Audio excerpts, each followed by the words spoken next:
Welcome to Innovation Week. Over the next 3 days, today through Thursday, 10 o'clock Pacific each morning, we've brought together the people and conversations we think matter most right now for teams building in the agent era. Today, together with Charity, our leadership team, and our customers, we're going to cover where the industry is headed, what Honeycomb is building to meet it, and what engineering teams are actually running into as they put AI agents into production. Our engineering and product leaders, Emily and Graham, will give you a first look at the capabilities we're releasing tomorrow. And our marketing and revenue leaders, Julie and Matt, will share an unfiltered take on what's working, what isn't, and what the teams getting it right have in common. Tomorrow, our product and engineering teams will take you inside those capabilities directly. Live demos, real scenarios. And on Thursday, we go deep with our partners to announce our new integration with Amazon Bedrock Agent Core and a new partnership with Embrace.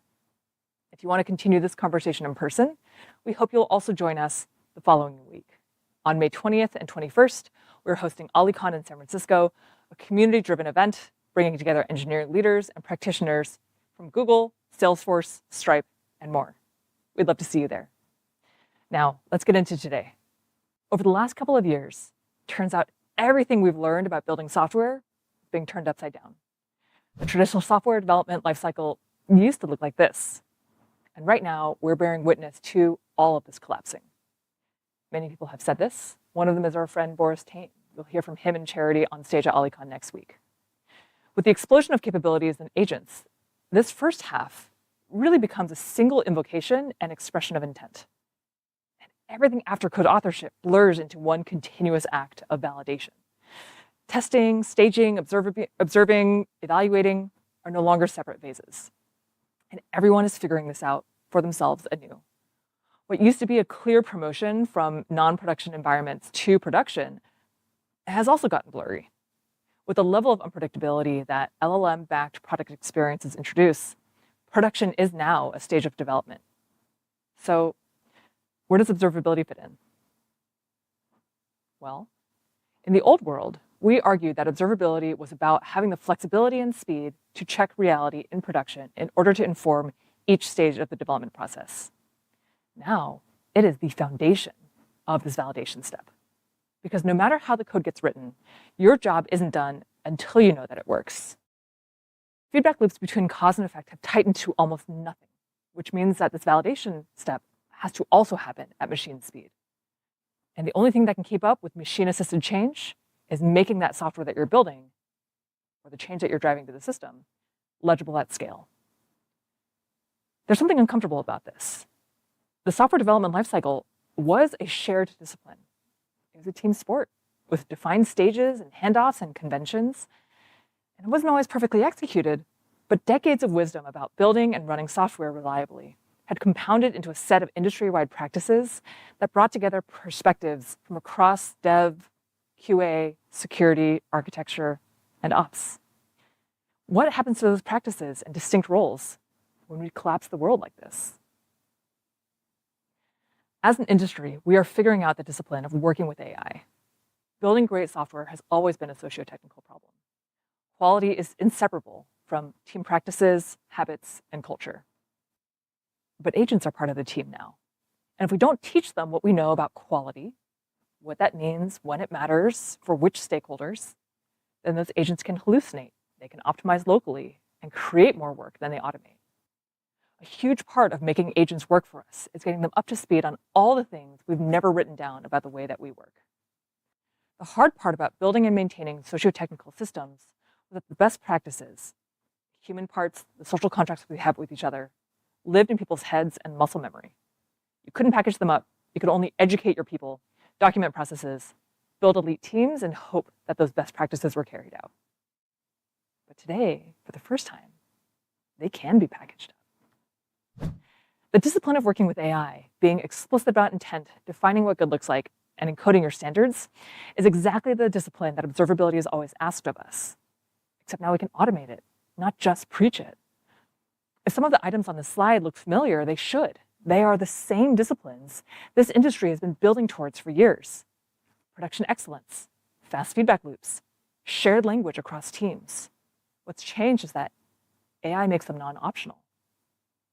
What we need to be doing right now, as we incorporate agents into our processes, is to teach AI well and arm it with the best practices. Where we capture everything the highest impact members of your team do as a skill. You capture what your agents are doing so that you can steer them and debug them. When your observability tool has an agent embedded in it, an agent that is saturated with the truth of what's happening in production, that agent can carry the best practices, guide investigations, suggest instrumentation patterns, and show its work. The best practices that used to depend on having the right senior engineer in the room or the right stick versus carrot dance can now be embedded in the tool itself. In just a bit, you'll hear from our product and engineering leaders, Graham and Emily, on what we're building into our product to support your teams, both human and agentic. As you listen, think about where you'll draw that new boundary between what can be pulled from process documentation into automation and where to set those new collaboration points. We're not abdicating responsibility to agents. We are taking on a different job that requires the same instincts. When we build the system to build the system, we care about the industry practices around quality, reliability, and accountability. And we need to extend these practices, not discard them. This is our chance to raise the baseline for how our teams operate. And it's a massive level up moment. If you've shipped an agent to production and spent the next 3 days wondering what it's doing and why your cost just tripled, you know this isn't just theoretical, because none of us can hold the whole system in our heads anymore. Arguably, we never should have tried.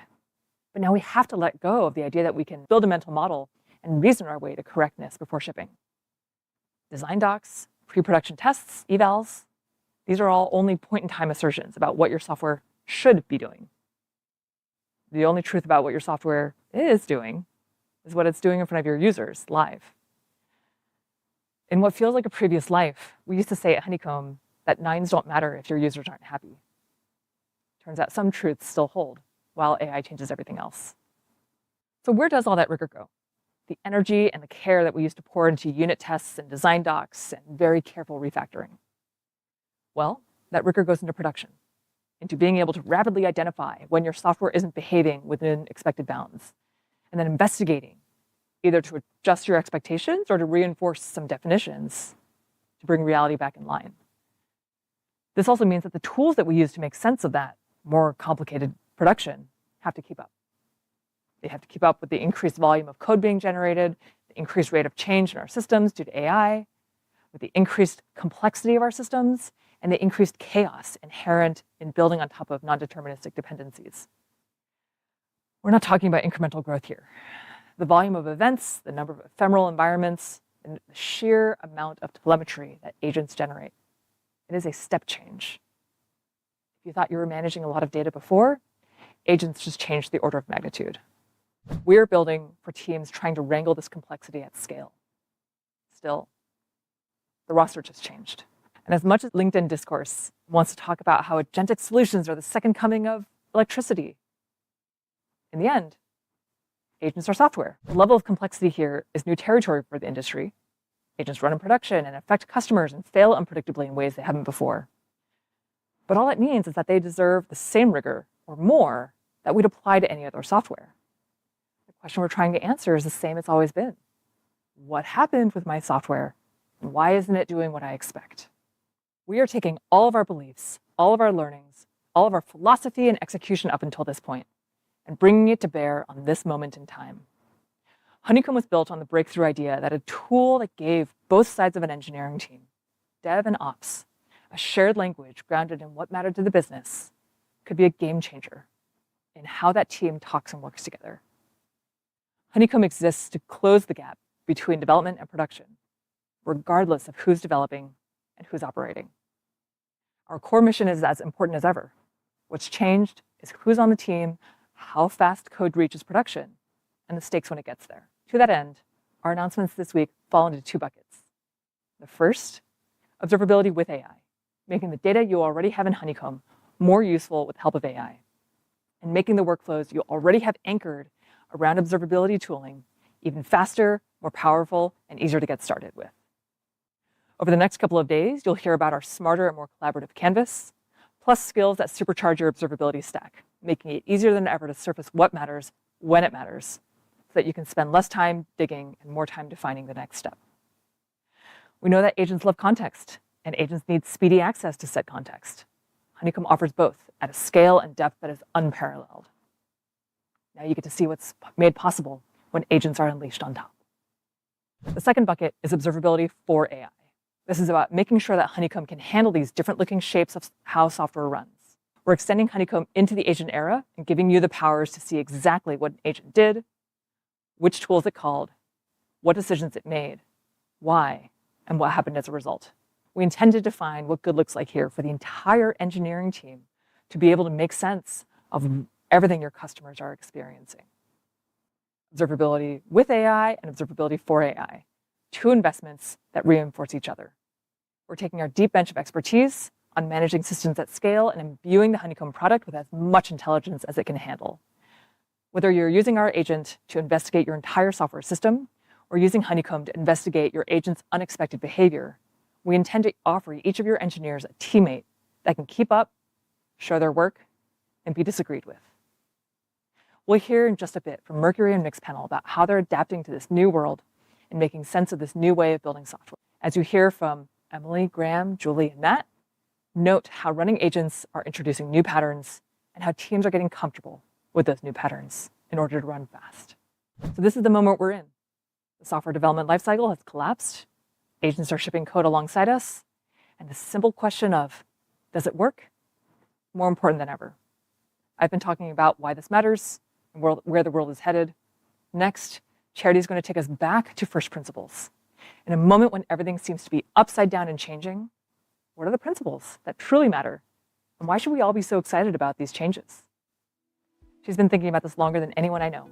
I think you're going to love what she has to say.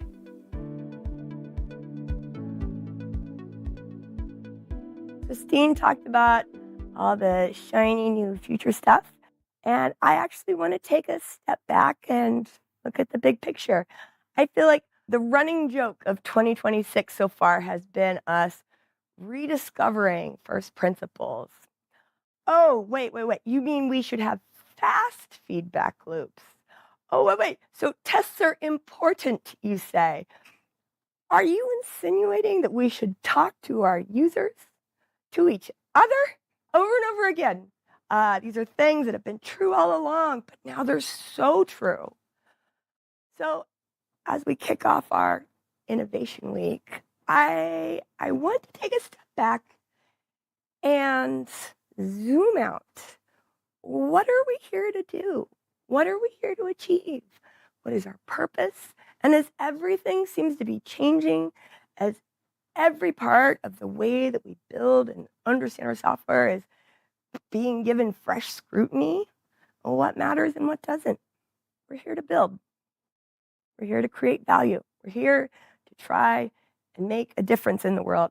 To start with what matters, right? Always have to start by asking, what are the outcomes that we're aiming for? And then you work backwards from that. Outcomes are the North Star because speed, code quality, features, feature completeness, usability, onboarding, reliability, these are all signifiers of excellence that derive from very specific outcomes. And it's been easy to obscure this in the past because of the complexity of each of our domains. One of the biggest original consequences of that complexity was a carving up of the domain of software into development over here and operations over there. Or if you're reading the software development lifecycle, it's just maintenance. But dev and ops were never supposed to be about these people write code, these people operate it, let alone some kind of like hierarchy where some are good and some are just dead weight. It's a separation of concerns. Everyone builds. Everyone needs to be responsible for what they build, right? And the dev versus ops duality is always going to be with us. I say this as someone who spent many years trying to tear it down, but it's always going to be with us, I realize, because it is about the tension between the need for change and the need for stability. Everyone needs both, and it's encoded in a way that makes this tension legible to organization charts, funding, businesses, priorities. this is a development feedback loop, and it has traditionally looked like this. Build, test, merge, or if we're being honest, it's more build, test, build, test, build, test, build, test, build, test. Okay, it's fine now. Merge. Cool. Where's production? It's not there. It's not there. Developers have historically lived in a cozy, insulated little padded cell of how things should theoretically work. It's a lovely world. I can see how one might want to live there. Their tests, they build, they test for the behaviors that they expect to see to the extent that they can predict them. And then they merge. Their feedback loop starts with intent and it ends when they decide it probably works. Then they merge. Development over. The development loop. And it's all about introducing change into systems. On the other hand, the operational feedback loop is about stability. It's about durable code, durable results. It's about stability, and it's about, and you can see how there's a natural tension here. The operational feedback looks like an alarm goes off, you go and look at it, and then you fix it. Alert, observe, fix. And production is a very noisy place. If you are doing tens of millions of requests per second, you can understand why the threshold for what constitutes a threat is quite high. It has to be, or your phone will literally melt in your pocket, right? So the operational feedback loop that defends the health of the system, it gets kicked off when someone complains loudly enough or when a pager goes off. But in order for that to start, it has to literally threaten the integrity of the system. These are two very different loops, don't overlap at all. And neither of them actually connect the dots between the intent over here and the validation over there. That's the loop that actually matters, right? And the loop that matters looks like this. This is the feedback loop of value creation, of developer intent, validation, and learning. If you care about outcomes, this is what you actually care about. What does good mean? What does productivity mean? What does it mean to deliver results faster? Which results? For who? Why? These are muscles, to be honest, that are weak for us, for all of us. These are muscles that are weak for us, but we must build them. Christine talked about how the software development lifecycle is being compressed or collapsed, and how what remains is this: developer intent and validation. Does that look familiar? Like it's our old friend, the value creation loop. It's exactly the same thing. It's developer intent, and then you observe, and then you learn. You build, observe, and learn. We still need change. We still need stability. Some would say more than ever. But this is what is so actually exciting about this moment in time, right? It's that the feedback loop of value creation has never actually been accessible for most teams because it spans these two disciplines, and now it is. But to get there, to hook up these feedback loops that let us move swiftly with confidence, we have to dispense with the fiction that production is somehow disconnected from development. It is not. Production is a stage of development.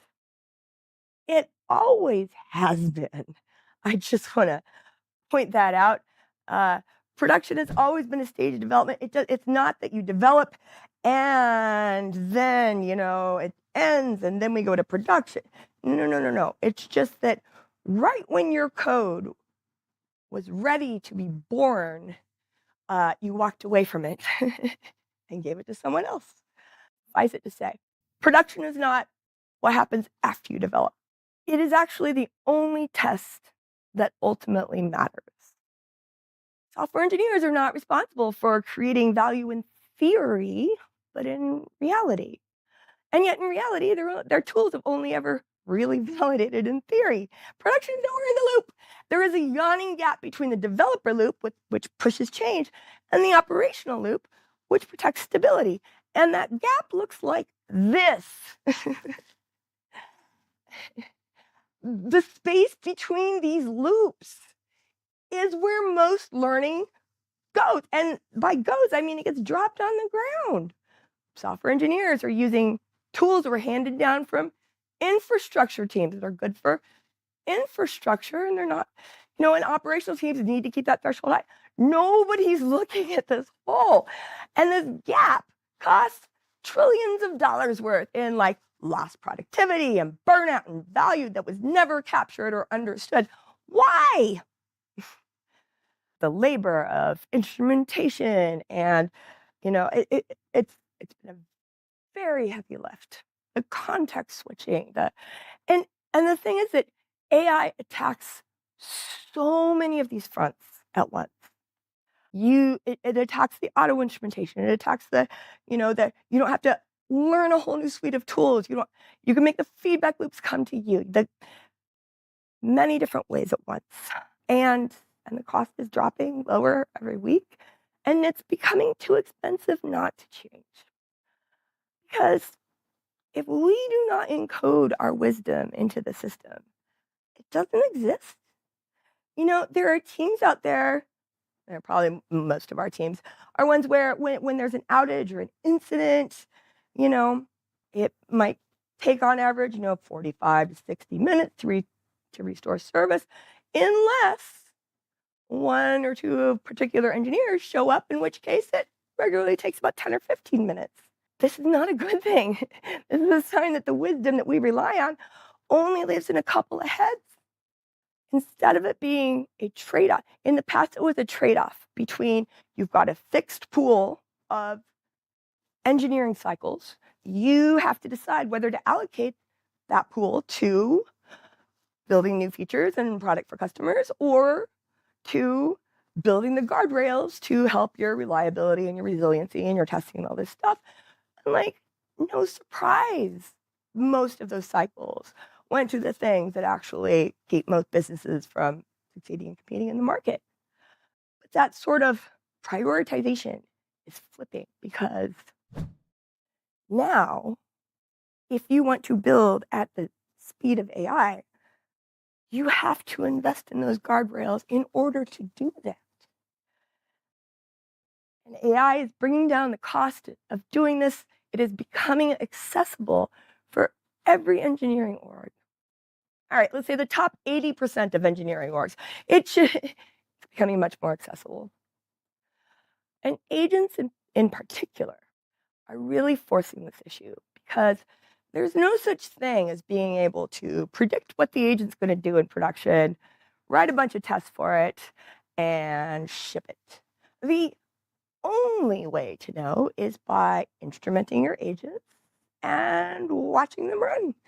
And then, once you see what it does, you can pick the right evals, backport them to your pre-production testing. But this is exactly the opposite of how we've historically done things. But it turns out agents aren't that unfamiliar for us. They need the same thing. They need context. They need speed. They need connective tissue. They need the ability to iterate and explore and follow the trail of breadcrumbs. The ability to follow our code into production and understand it there is what matters. So, what have we learned? What truths about observability do we need to carry forward into the agent era? Your instrumentation is a product decision, not an infrastructure decision. Understanding the intersection of software,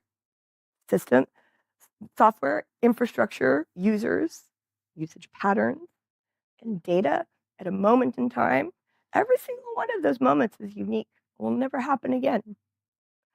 So keep your signals packed together, unify against a single rich data source like traces, as rich as you possibly can, because the value of your data increases not only exponentially, but combinatorially with every additional attribute you add. And bring down the DevOps divide. Let developers and agents finally treat production like what it is, the last and by the, the last and most important stage of development. In conclusion, do you know what actually creates feedback loop? It's observability, the cause and the effect. But if you don't observe between them, no loop, no ollie, no loop. And the speed and the quality of your feedback loops depends entirely on the quality, precision, and speed of your observability. Observability that is lossy, laggy, imprecise, lacking in detail, doesn't let you learn from the software that you should. That's why I know we have a lot of big, ambitious AI goals over the next few weeks, months, years. I'm sure you do too. Every single change that we want to make, every single goal that we have set for ourselves will only be as good, as fast, as precise as the feedback loops in our socio-technical system. And that starts in an extremely literal way with observability.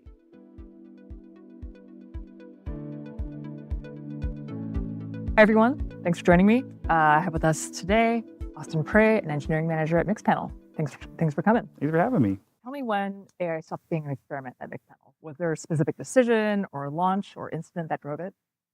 Yeah, so I mean, we've had AI features in Mixpanel for quite a while, and we've been early adopters of things like GitHub Copilot, and we've had these tools available and kind of running around our stack. But July 2025, when we kind of like unleashed Cloud Code on the whole org, that was a huge inflection moment because definitely it was immediately changed the way people work, also how we think about agents in the product, like all that stuff. I think that was like the exact moment when that. What drove that mandate? Did you have conviction, or was it, this is an experiment, let's see what people do with it? Yeah, so I mean, again, we're kind of early adopters of just like, AI in your IDE type, tab autocomplete type stuff. And like, my team's in charge of deploying these kind of tools, and our kind of opinion was like, yeah, they're pretty useful. Like, sure, you can make some good use out of this stuff. But once the kind of like headless CLI agents like Cloud Code and stuff like that started coming on the scene, that's kind of like when my ears perked up and I was like, oh, whoa, this is different. Like this, the fact that you could, I guess, like feed a task to these things and headless, like without you sitting there babysitting it, it could go do things. That was kind of like a super interesting thing for both, like, writing code, building Mixpanel, but also just for like, hey, like people want to do analysis in Mixpanel like this too. So, did you have success metrics that you were working towards, or an idea of what it would look like if it was wildly successful? I think like we started pretty modest as far as like we were targeting chores, like like, hey, like if you use these tools well, yeah, maybe like our like little small bugs and stuff like that will be closed quicker. Tickets will be closed quicker, stuff like that. But it's definitely kind of grown from there. I feel like that's July 2025, that was kind of our idea, and now it's grown to the scope of these tools and kind of like the extent to which our engineers are using them has definitely kind of exploded. So, do you feel like you had a good way to measure whether something was a chore or a non-chore before you started, or was it much more qualitative? and definitely, the other thing we were keeping track of for sure was cost, and it was really funny. Like when deploying these tools, I was like, we need to get these tools out now. Like if we're so behind, like holy crap. And then like of course in my head I was like, it's gonna be. We need to like track costs and stuff like that. I think Honeycomb has a dashboard, like a template for this built in, and I wired it up in 2 seconds and just like, boom, showed it to the exec and like, good enough, sweet. And we just went for it. And I think that's still kind of like one of our sources of truth for just like how much we're spending on agents in the dev process and stuff. Awesome. I'm glad we were helpful. As the population of your stakeholders increases or diversifies, how have you and your team thought about where to focus, whom to prioritize? The guardrails bit is has been where most of our time has been spent because you know, like yeah, I mean going back to 2025, like you can imagine like having some kind of like are you sure y/n in a CLI like that used to kind of be good enough. Like maybe a trained engineer would be like, oh yeah, maybe I'll ask someone about this, but you turn the agents loose or whatever, and they might gladly smack that Y button or whatever. So I mean, just continuing to march towards zero trust and just like really locking things down and kind of stuff like that. Not just the the production stuff, but also even the dev stuff too. Like it's really changed our thinking about implementing guardrails and stuff like that. Do you have any specific examples of someone that you are the most tickled is now a software engineer through these tools? Yeah, I mean, I guess my boy AK over in sales engineering, he's always been building tools and stuff like that. But I feel like this stuff is just like, I mean, the scope of these tools he's building is crazy, and actually like the extent to which he's actually able to influence our product process, just because he's talking to customers, building tools, showing us POCs, and then like basically saying like, hey, build this, build this in the product right now. That's been really interesting for sure. When you think about your team or different levels of sensitivity around org, you use the term tier 0. Mm-hmm. Was that language that you all had before? How are you thinking about where it is appropriate to then get AI help to build something out versus AI can touch this versus AI can't touch this? Yeah, I mean, so I mean, we definitely have agents writing code that goes into production at from like our UI all the way to our like highly stateful storage systems and stuff like that. And you'll see these. I mean, the usage is kind of stratified. You'll see like maybe those storage folks will use Claude more to like write throwaway analysis scripts, things that would maybe take them like a week to figure out. Now they can figure out in a day. You have UI stuff that's just fully you can sell. People are just kind of sending it, and going for it. So it's definitely a mix there. Are there things that have had to adjust around processes like on-call or making measuring customer impact of changes? Yeah, like there's been a lot of discussion. Like for instance, I mean, one of the like maybe like a naysayer or someone who's kind of like scared of agentic coding and stuff like that. They might the very first thing that's brought front and center is like, this is scary. People are going to break things. We're not going to be able to review this code properly. Like, there's a whole like laundry list of that stuff. And like, kind of like where my team stepped in is like, hello, it shouldn't be possible to break this stuff anyway. Like, whether if it's an agent or whatever. Yeah. Like, if you don't have the proper observability or like guardrails, pre-deploy, post-deploy, all that stuff, then like, like, because this could be broken by an agent. Yeah. We need to like patch a vulnerability very quickly. Like, we need to confront this problem no matter what. So like, let's just like solve that as a team. So that's kind of like, when people get scared or they they're having trouble scaling, that's kind of the discussion where the discussion goes. Are there ways that you've leveraged automation or agents to help reinforce the guardrails themselves? Yeah, I mean, so we're a lot of our implementation so far has been kind of like the interactive. You're using Claude Code as a buddy to implement a change. Like we're like now we've kind of got that solved, or I don't know. Like I mean, we have the adoption. Like that's no longer an issue. We are focusing on things like adding agents to people's team. Like when you get paged, it also pages the agent and spikes up a PR or stuff like that. So that's definitely kind of like one direction we're going there. I mean, one of the things that we're thinking a lot about is as the rate of change increases, how do we help make sure on-call is not painful? Is it adding agents? Is it more automated checks or process reinforcement around shipping code, making sure that it has the right instrumentation put in, which you would think would not be a problem for Honeycomb. And also our people are still people.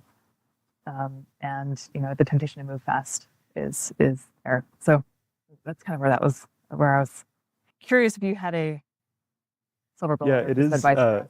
It is interesting because like yeah, like so there would be like we would get a page, like maybe a warn level page, and it's one of those things that might fly under the radar. Like if someone just kind of let it slip, I would be like, yeah, whatever. It would take a whole day or two to instrument this properly or whatever. But now, like, it's like, do it.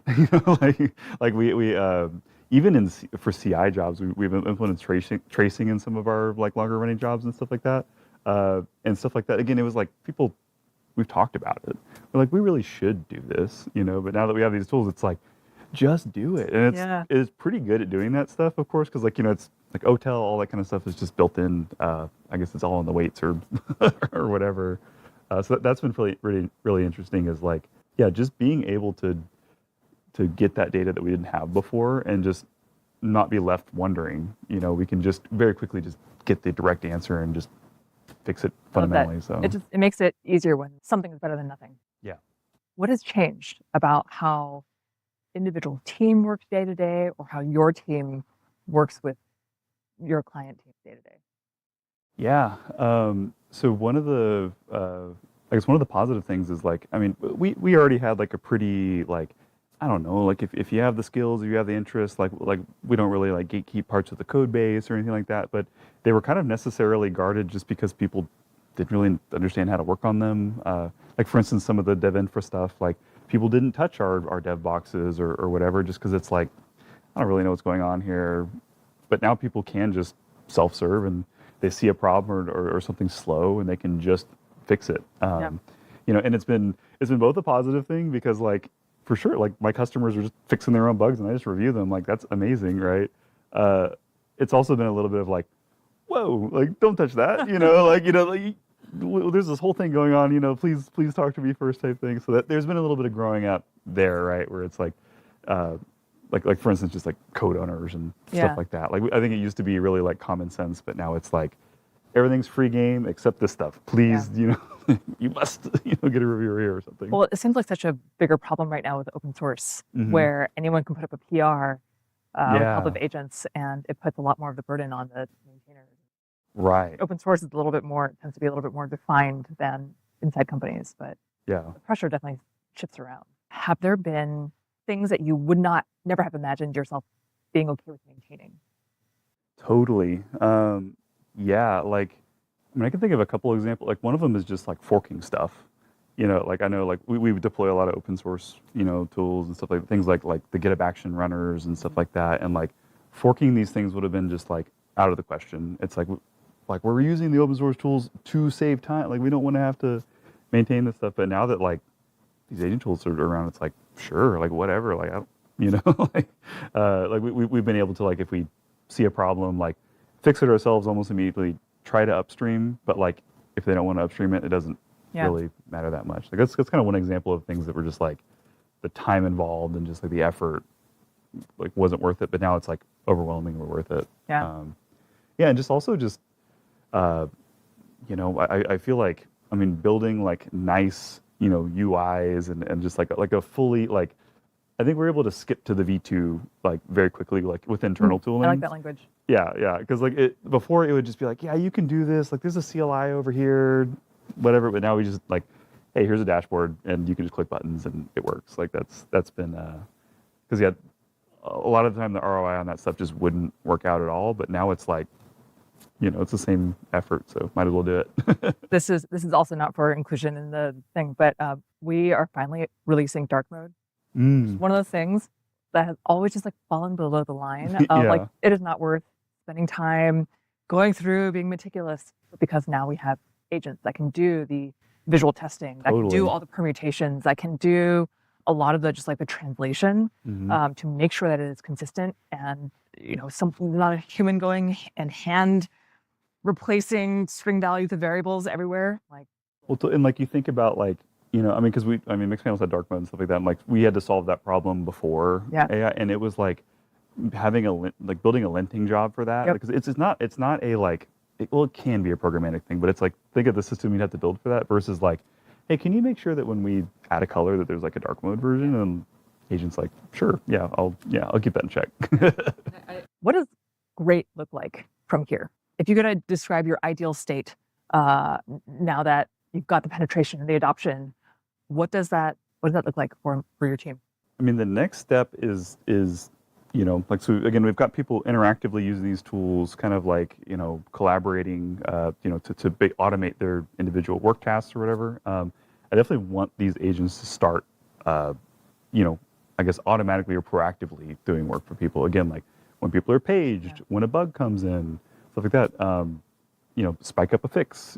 Just I want to when I return to my laptop for a page, like I've already got kind of an attempt at a root cause, like that type of thing. And that's where it's pretty easy to like for interactive sessions and stuff like that. I mean, you have people that have eyes on it, they can give feedback and stuff like that. But then when you have all these agents, like hundreds of GitHub actions running Cloud Code and stuff like that, being able to actually like go through and figure out what they're actually doing and like where they're getting caught up and stuff like that's definitely like something that we don't have a handle on right now, and I think you guys are working on. So like that actually, I'm like, thank you. I'm pretty excited to show you how Honeycomb can help you make sense of what your agents are doing, for sure. Because like the only idea I have right now is just another agent.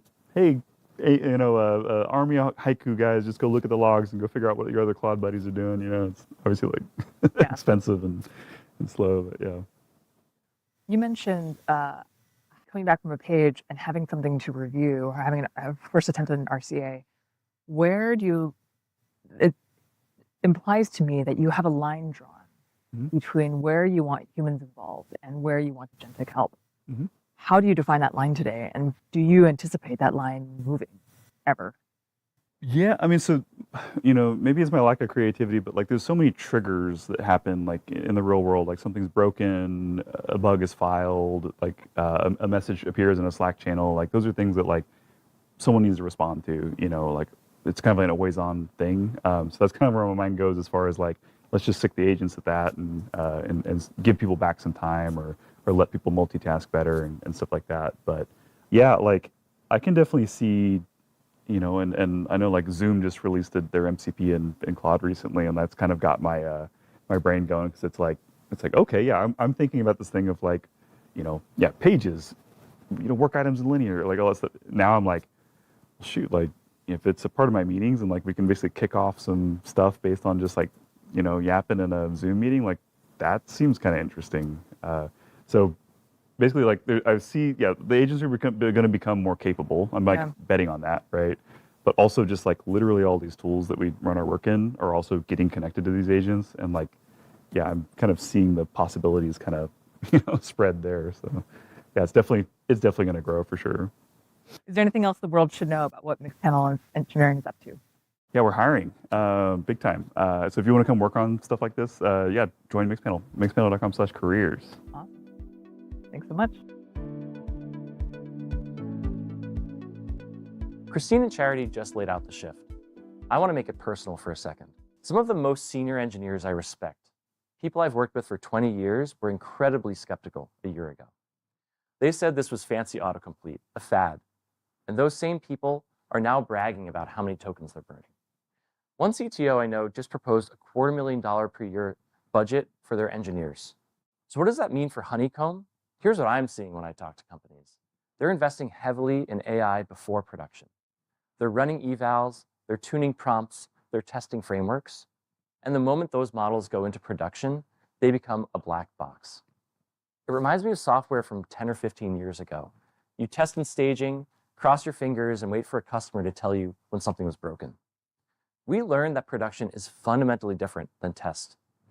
Observability has become the standard. The same evolution is needed now. You're not just observing software written by humans anymore. You're observing agents making decisions, consuming tokens, affecting customers, and the shape of the problem is genuinely different. That's the bet we've been making. Our vision, Honeycomb, is for your human plus agent team. And the new world looks like this. Teams are humans and agents. Observability is everything. Production telemetry, agent traces, Slack threads, tickets, deploys. And how you organize that data determines whether humans and agents can actually learn from each other. The teams using agents to build software are the same teams who need to understand what their agents are doing in production. We're building for them. We're building towards two things that reinforce each other. The first is observability for agents. What your teams are building is changing.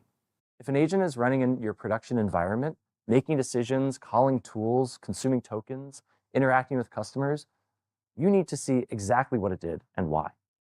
The same rigor you'd apply to any other software. This is a new shape, but the same discipline. The second is observability with AI. How your teams are building and working is changing. Using the intelligence we're building to make Honeycomb itself faster, smarter, and more useful to not just engineering teams, but anyone in your organization. Surfacing what matters before you ask. Encoding the knowledge of your best engineers into tools the whole team and AI can use. And it's worth noting, there are two distinct types of agents your teams are running. Internal agents, the knowledge bots, Slack bots, coding agents like Claude Code or Cursor that your teams use to get work done. And external agents, the ones you're shipping to your own customers, powering experiences your users depend on.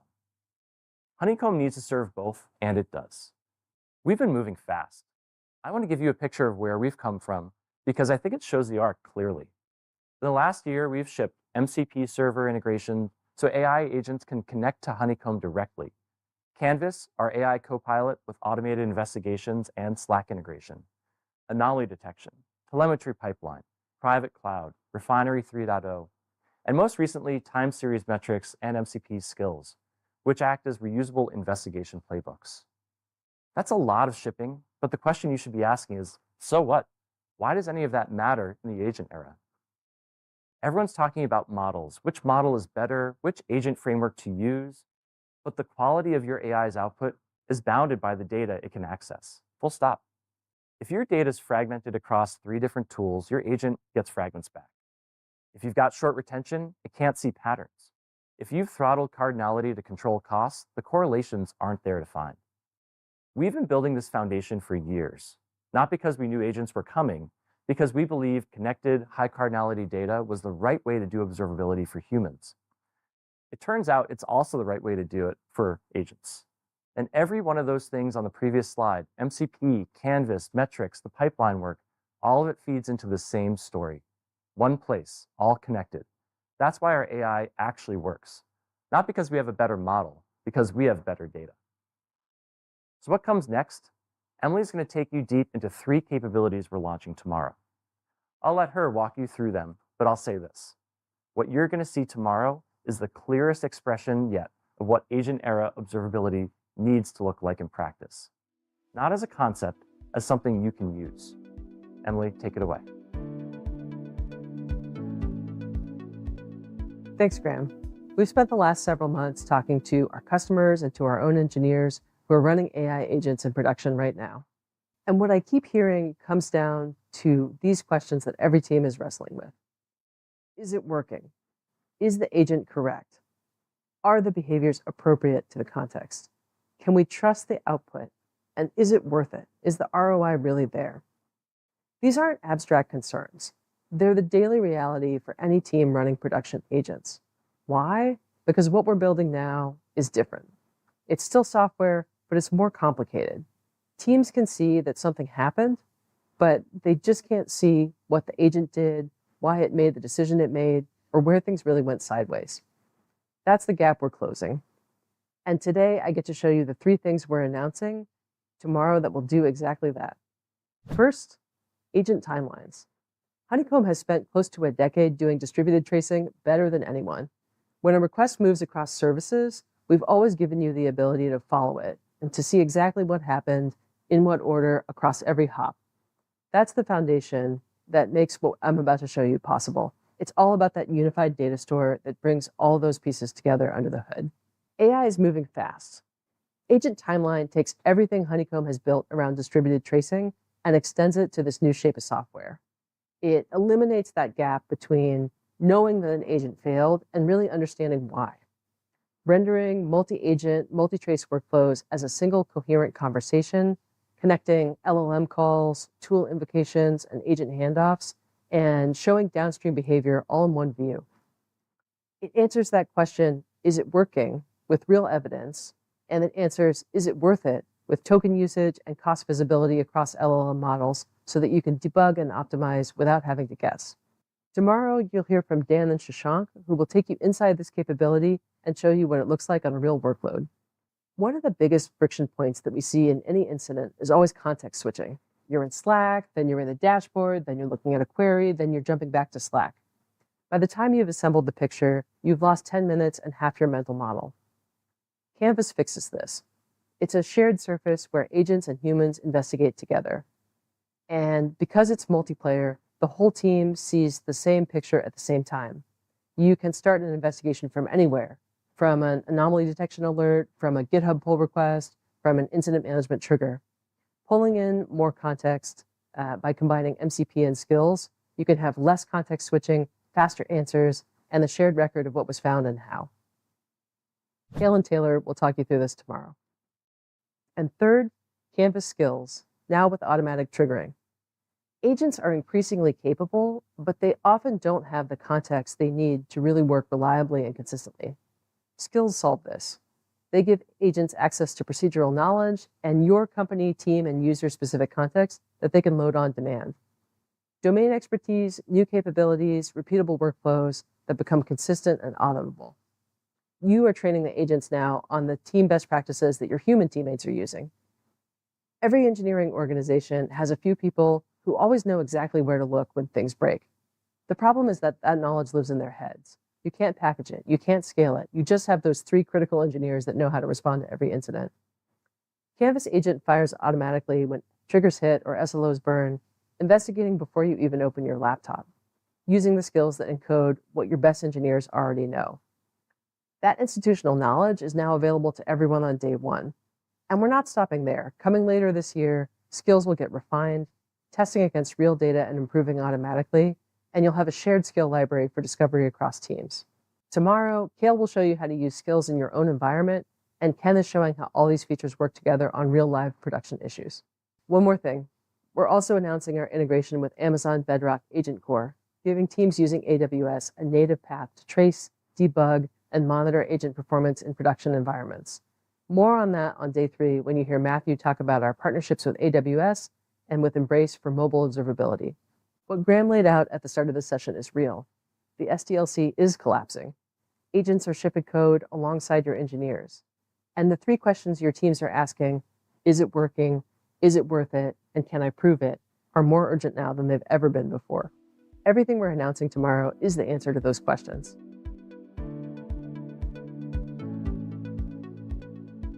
It is great to be here with you guys today. I'm Julie Newman, the Chief Marketing Officer at Honeycomb, and we have Graham back with us, our SVP of Product, and we are now joined by Matt Nelson, our Chief Revenue Officer. And we just heard earlier from Christine and Charity about the larger macro shift that is happening right now. And for this panel, we wanted to really talk about making it real, getting into the real world. You guys are talking to engineering teams every single day. Let's talk a little bit about those real world challenges. What are you seeing in the teams that are tackling these things every single day and are really seeing how they can move their businesses forward?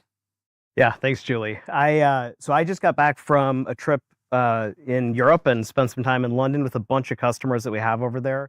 We were at AWS Summit, and it was interesting talking to organizations that run the AI gamut of maturity, AI natives to global 2000s that are sort of earlier in their journey. The themes are pretty consistent with what they're sharing about what's happening. The first thing is they're pushing a ton of agents into production, some more than others, but they have agents that are running in production today. Those agents are directly or indirectly impacting their customers. And maybe a great example to share is what's happening with Intercom, with Finn, their AI chatbot. Finn is handling millions of customer conversations across thousands of organizations. And the metric that they really care most about is their resolution rate, which is looking at the number of conversations that complete from when they start to end using their chatbot. And one of the indicators that tells you whether the resolution rate will be successful is the time to first token. And so they're measuring the time it takes to get those first few words back from Finn. And the challenge that they had towards the middle of last year is that resolution rate started degrading and the time to first token was going up significantly, and they didn't really understand why. They knew what was happening, but not why. They brought Honeycomb in largely to help us deeply understand that problem situation. Today, this resolution rate has gone up. It's at the highest level they've ever had it. Their time to first token has dropped below 7 seconds. It's a really successful story, but the problem that Intercom had, that Finn had, is really consistent across all these organizations. They understand what's going on, they don't understand the why. And that's a major problem. So I'd add one layer to that.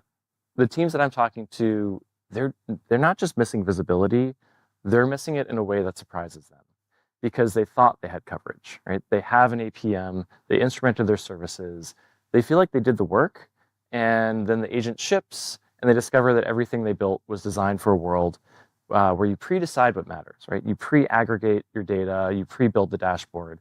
And the model works when the failure is predictable, and unfortunately, agents are not predictable.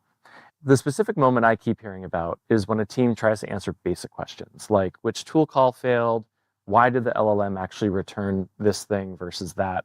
Why was this interaction for an agent 3 times as much as this other one? And they can't answer the question, not because the data doesn't exist somewhere, but because nothing connects the dots.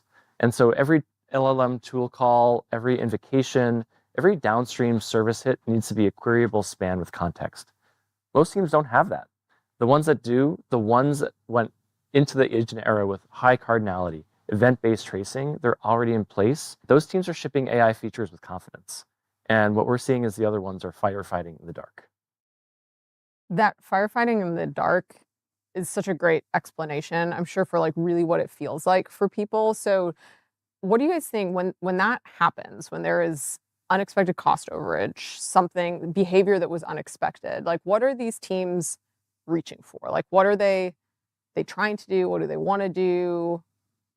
Yeah. What do they need to start doing? Well, to start with, they're reaching for the tools they already have, and that's where they begin, right? And so I think they're reaching for those existing observability or APM tools they have in place. They're trying to use those to understand the signals that are there. And usually what they can find is they can see around the edges, they can see that something has happened. A spike in cost overrun, latency has increased or degraded. So they can answer the what happened, but again, they can't get inside to see why that happened. And that's really the problem, because the tools that they're using were really built off of this premise that you decide in advance what you're going to look at and what will really matter. You're going to create those known knowns or those kind of known potential unknowns into the future. But when that doesn't exist and you have this unexpected situation that's occurred, you don't know really where to go. So you go back into archaeology mode. You start piecing together partial logs from your systems. You're manually correlating different timestamps. You're trying to reconstruct what that agent did to understand what was happening on the inside. And that isn't just happening from these organizations that are shipping AI, product for the first time. These are from top AI organizations struggling with the same thing. You can have excellence in building AI systems and still be flying blind when something goes bump in the night. I think about it like trying to understand a chess game by looking at each piece individually. And so you can see the board, but you can't see the game. And what's missing is that connected view, right? Every model call, every tool invocation, every handoff and sequence, if you can query that in real time, instead of restructuring it after the fact, you don't see an average of metrics, you get to see the actual thing that happened. And that's where we've built this agentic timeline. What we're trying to do is help teams see for the first time what that multi-agent workflow looks like when they can see the whole flow and pinpoint exactly where it broke. And so the reaction is almost always, we've needed this since the day we shipped the agent. We just didn't know what to ask for. And we've seen some of the largest scale tech companies in early access right now seeing this signal and giving us great feedback that this was a gap they weren't monitoring. It's the sort of shape of software that they're happy to have an answer for now. Okay, so I want to double click on that. We said they're doing logging, they have dashboards. So why isn't that enough? Why isn't that working for them now? Like, what is it about the shape of agentic software that is breaking those traditional models? So I'd actually flip this around. Agent observability should accelerate your foundational observability. Traces are actually more important now than ever. And if you've ever had high cardinality traces flowing into a connected data store, you're 80% of the way there. And so if you add in GenAI semantic conventions, if you instrument your tool calls, if you use the same platform to debug your API debugs that your agent uses, you've got the foundation, and the agent era is going to be good. The problem is you can't bolt it on after. And so Duolingo is a good example. So millions of users are interacting with AI tutors. They see the full experience end-to-end in Honeycomb. They see the front end, the back end, the model, and it's all connected. And a standalone LLM tool only sees the agent view. And so when your agent fails because your auth service is down, those tool calls can't see that. We can. And it goes in both directions. So Canvas is our AI investigation workspace. Our customer in Nubank has 10 times the users in Honeycomb now because of Canvas. And so product owners, business analysts, people who would have never opened a trace waterfall are asking questions in plain language. We have a large customer that actually caught a real incident before their own systems paged them. And so the same AI that helps you observe your agents is actually making your humans faster too. It's all of the things that Graham just shared really highlight the problem that traditional observability tools have. They were built for a deterministic world with very clear directions, but that only works if your software behaves the way that it was designed to behave. And as we know now, agents don't behave that way. They are non-deterministic by definition. Every tool call is different. The path that they're following is shaped by what the model determines. And so what breaks today didn't even exist yesterday. So no one saw it coming because no one could have seen it coming. So at the end, APM really isn't broken. It was just built to answer a different question. Did this known thing fail? And the agent era forces us to ask a different set of questions. What does this thing actually do? It's not a feature gap. This is not like something that we're just going to bolt on. This has to be fundamentally a new and different tool. Last question now. The teams that are getting it right, what are they doing? Do they have a similar tool set? Is it process? Is it just the way that they're approaching the problem? Like, what should engineering leaders that are starting to tackle these problems right now, what do they need to be thinking about and what do they need to be doing? Yeah, I think the thing that I see is it isn't a common set of tools or even necessarily practices. It's a mindset shift.